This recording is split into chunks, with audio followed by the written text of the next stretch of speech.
श्री जगन्नाथ आनंद, आनंद transport agent, Haldwani, जिला नैनीताल की पत्नी दिमागी खराबी से एक दिन घर से कहीं चली गई। बहुत खोजने पर भी उनका कुछ पता नहीं चल पाया। किसी ने बताया कि उनको किसी ने कानपुर में देखा था। वहां भी खोज कराई गई पर कुछ पता नहीं चला। आनंद जी की 4 लड़कियां हैं। दूसरी लड़की सरला जी पोलियो के कष्ट से पनगु है। आपको जमीन में खिसक कर चलना पड़ता है। मां के इस प्रकार चले जाने से आप अत्यंत दुखी हो गए हो।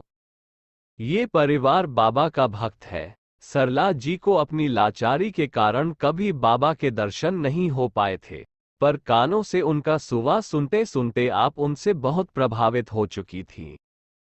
मां के वियोग से दुखी हो आपने बाबा के आगे रोने का निश्चय किया।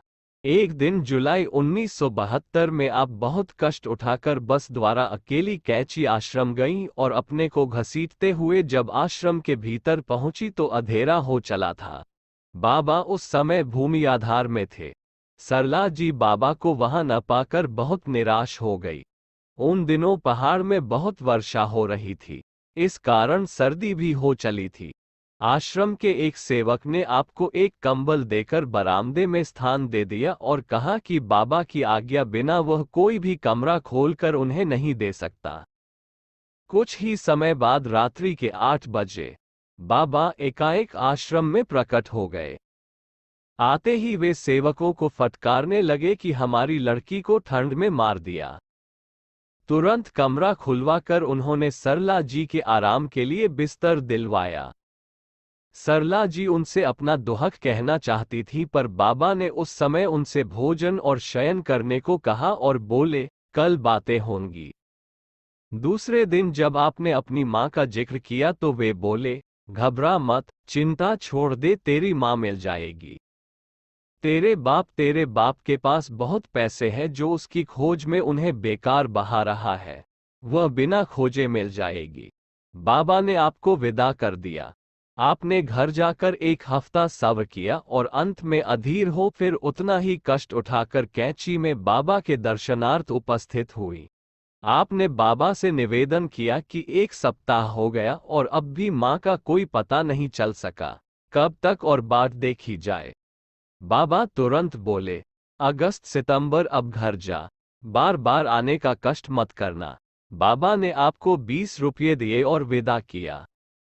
पता नहीं कैसे आपकी माताजी अपने पागलपन में गौड़ बलरामपुर पहुंच गईं। एक दिन जब वहां एक सेठ जी की दुकान के आगे से वे जा रही थी, सेठ जी की दृष्टि उन पर पड़ी।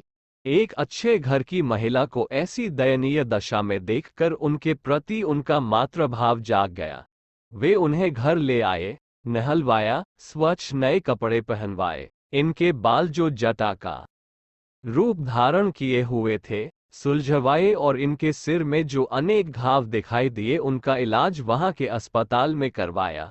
जब ये स्वस्थ हो चली और स्वयं आपने अपना हल्द्वानी का पता बताया तो सेठ जी ने अपने दामाद को, जिनकी हल्द्वानी में एक फैक्ट्री है, इनके घरवालों को सूचित करने को लिखा। 31 अगस्त 72 का दिन था जब सेठ जी के दामाद ने सरला जी के पिता के पास जाकर शुभ संदेश पहुंचाया। आनंद जी तुरंत गौड़ गए और सितंबर 72 के आरंभ में उन्हें घर ले आए। इस प्रकार बाबा की कही अगस्त सितंबर में होने वाली घटना सच्ची उतरी और आपकी माताजी बिना खोज के मिल गईं। सरला जी बताती हैं कि इस घटना से आपके पिताजी का विश्वास बाबा में दृढ़ हो गया और उनकी यह धारणा बन गई कि लोग इस दुनिया में व्यर्थ भगवान को इधर उधर खोजते हैं। भगवान तो बाबा में है और बाबा ही स्वयं भगवान है।